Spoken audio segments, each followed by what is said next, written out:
Those who become are those who never settle. They know that there is always a better and greater version. Believers, in times of adversity, remember to anchor your faith in God's unwavering love and promises. Trust in His divine plan and find strength in His presence. May this message serve as a source of encouragement and reaffirm your unshakable relationship with Him. Remain blessed as you listen.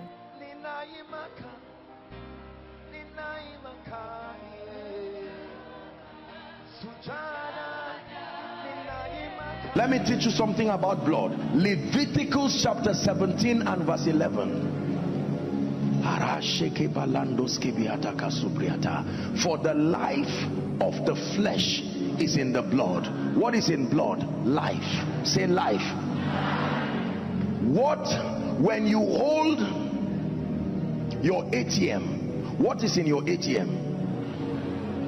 You see that now? There is something that is captured in your ATM. Are we together now? Yes. The blood of anything carries the life of that thing. Not just the blood of Jesus. The blood of a goat is where the life of a goat flows. The blood of a human is where his human life flows. There is a relationship between blood and life. Blood represents life. Write it down, please.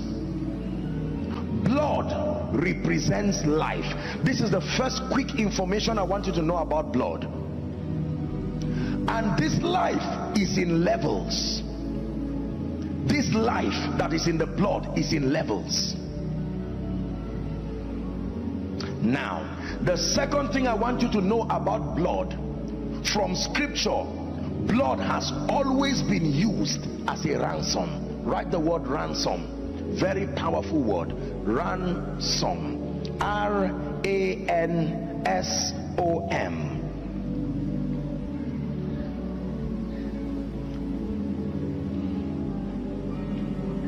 You know what a ransom is? Look up. A ransom is the payment you make to release someone in captivity. When they kidnap someone, unfortunately, like we have around our region, the terrorists or kidnappers, for whatever reason, they demand a ransom. That money, that purchasing power that you bring to give them, then they release the captive, is found in blood. So blood is currency in the realm of the spirit. The same way naira and kobo and dollars and pounds are in the physical realm, naira is actually an instrument of settlement and purchase in the realm of the spirit. That you can use blood like you use money to buy things is called redemption. When you redeem a thing, you buy it back. Number one, when you redeem a thing, to redeem means to compensate for a default. The idea of redemption talks of compensation, a system of compensation for a default. To redeem also means to regain possession. To regain possession. So blood has the purchasing power. Blood has the power of appeasal. It can bring to an end contentions. Why am I teaching you about the blood before we take the communion? Proverbs chapter 26 and verse 2 is a very powerful and profound spiritual law. Please look up and read it as loud as you can. Ready? 1, 2, go. As the bird by wandering are swallowed, so a cause causeless shall not stand. Do you know what this means? That means anytime a cause, anytime any kind of demonic thing comes, if there is no legal basis, it will not work. So the fact that it works, it means that there is a cause, because a curse causeless shall not stand. Now hear me. As powerful as the name of Jesus is, when it has to do with dealing with matters of legalities in the spirit, listen very carefully. It is true that the word of God is powerful. It is true that the name is powerful, but there is a legal system in the realm of the spirit. I told you here that ransom means the payment to bring appeasal because of a default. When man fell, we willingly gave our authority, we willingly gave our lives, we willingly submitted ourselves to the influence of Satan. He became the god of this world, even the prince of the power of the air, the spirit that now walks in the sons of disobedience. Now, I have taught you in the previous series that many of these our precious forefathers, and many of in ignorance, many of them legitimately invited Satan, and through medium and priests and whatever it is, they entered covenants seeking assistance from the realm of the spirit, knowing that a body without a spirit is dead. Because they did not know the one true God, Satan, masquerading as God, came and deceived them, and most of them willingly handed over. I hope you know, I taught you last week, the blood in you now, I hope you know that your blood is older than you, except you don't believe biology, because it was because of that blood that you came. The blood was already there for you to have arrived. Is that true? Without that blood you would not be born. By one man's sin, and then through the means of reproduction by blood, the sin nature continued to multiply. And you know that the blood from a child, medical doctors teach us that it comes from the man. That was why God did not allow any man play the fatherly role of Jesus. The Holy Ghost himself, there was no problem having an earthly woman, since the blood comes from man.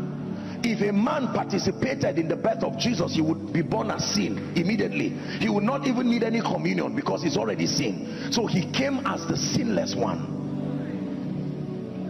Are we together now? That is the qualification, that the kind of appeasal that the yokes and the curses and the covenants demand, based on the legal system of heaven, it will require blood that did not come from a human male, and that is impossible based on the law of reproduction. So the Holy Spirit came and played that fatherly role. Jesus came, although with a human body, but not blood from a mortal man. Understand this very carefully. I'm building for you the case why the blood of Jesus is so precious. So that is God's blood. Is that true? Because when Jesus Christ, listen carefully, I told you that blood has a measure of purchasing power. When Jesus Christ gave his blood, because his blood is a representation of his life, when he gave that life, he was sinless. That means he was not deserving of judgment. Are we together now? And watch the wisdom. Even though it was God that allowed Jesus to die, but Jesus made sure that Satan played a role in his dying. Why? Because somebody is about to be blamed. And when Satan was moving through men, he was happy doing what he was doing to kill Jesus. Of course, Satan would not kill him, you know what I mean, to participate in the flesh in crucifying him. When you kill an innocent man, listen carefully, when you kill an innocent man, according to the law of scripture, the blood of that man starts crying, and when it cries, God will hear, and whatever the blood says to do, it will be done. Cain and Abel, is that true? Abel was dead, but his blood cried. Now when Satan did all that he did, the blood of Jesus started crying, and instead of crying to say avenge me, he says no, as a reward for killing an innocent man, release the one who is guilty. You see now,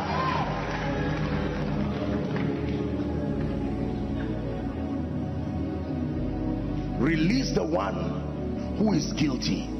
So every time Satan stands before you and claims that it is true that your fathers worship idols, and based on legal grounds you should not experience breakthrough, you should experience barrenness, you tell him, you are right, if I'm the only one who is going to fight this case, but I have an advocate. Are we together now? This is very powerful.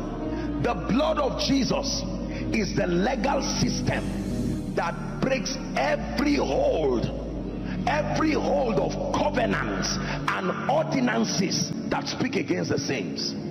How does that happen? By reminding Satan that if it was just for the guiltless to become guilty, then it is just for the guilty to become guiltless. Very simple equation. You have to understand this about blood. The blood of Jesus speaks. It speaks mercy for the saints, it speaks release for the saints, but it speaks judgment for Satan and his cohorts. And now watch this. The blood of Jesus is even an overpayment, because whatever it is that gave the devil legal access, every blood came by earthly stands, whether animals or men. But the blood of Jesus was not of an earthly origin. Are we together now? So there is no bill that blood cannot pay. Are we together? How many of you are trusting God for financial breakthrough? Okay, drop your hands. You are going to understand what I'm teaching you now. If Elon Musk or Bill Gates gives you access to his resources, question, relative to what he has and relative to your bills, will it become a concern again? Are we together? Probably what you will spend in a day is what summarizes your entire bills.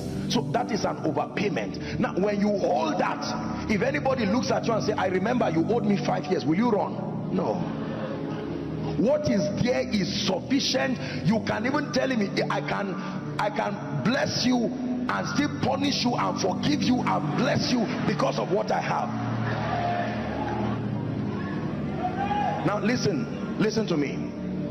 The blood of Jesus is not just sufficient to pay for sin, it is more than sufficient. Are we together now? And then instead of speaking judgment to us, it now speaks mercy. And the blood of Jesus is the basis for the ministry of mercy. How do you apply the blood? Listen very carefully. When Satan, who is the accuser of the brethren, now comes, as his culture is, to accuse you of anything, and then to make demands that on legal basis what was agreed by covenants of fathers and witchcraft should happen to you. When you invoke the blood, what happens is you disappear in the spirit from that scene, and Jesus is the one who stands there now. When Jesus stands there, Satan says, it's not you I'm talking to, this is the person I'm talking to. But he now says, the person has invited me, I gave him authorization to invite me. What then is your accusation against me? And he remembers that there is no accusation that he could bring before Jesus. Remember when Jesus stood before Pontius Pilate, it was an adumbration of man. They tried to bring accusations, but nothing could stand. Listen, believers, if you do not understand the power of the blood, there cannot be redemption. Ephesians chapter 1 and verse 7, as we prepare to take the communion and pray, the Bible says we have redemption. Ephesians 1:7, we have redemption. I told you what it means to redeem. To redeem means to buy back, to reclaim ownership, and that happened through his blood. Even the forgiveness of sins according to the riches, the wealth of his grace. So I can stand before that demon spirit and say it is true that based on the ordinances of the fathers, I deserve to live a defeated life. but I'm standing here. It is by the blood. And the moment I invoke the blood, the case is not about me again. The case is about Jesus. And the moment Jesus shows up, there is absolutely no accusation. As simple as what I'm saying is, Satan dreads your knowledge of this. Do you know why? Because you will be learning that the blood does not speak empty. There is a system of compliance to what the blood says. When the blood says you are not guilty, it does not stop there. There is a system that galvanizes all the forces in heaven to make sure that what the blood has said concerning you remains true over your life. The blood of Jesus is powerful. This is what I found.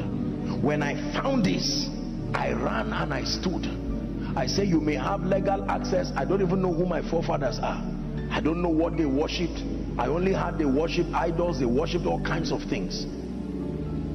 But now I have come, and I come by the blood. I come by the blood. I come by the blood. When Satan looks for me, he does not find me, but he will find Jesus there. And Jesus will ask him, what are you looking for? And he says, I'm looking for a young man connected to a lineage that should authorize failure. And he says, he's no more here. That person died. Didn't you see him? I have been crucified with Christ. Listen, can I tell you this? The blood is proof that Jesus died. Is that true? And when he died, it was the appeasal. Because remember, the last enemy to be destroyed is death. That means ultimately Satan wants to get that dominion, but his primary assignment is, after getting every other thing, he kills you. The blood proves that Jesus died, but the blood proves that you died too. Do you know what that means? When Satan comes to accuse you and you bring the blood, that means the blood says this case has been judged already.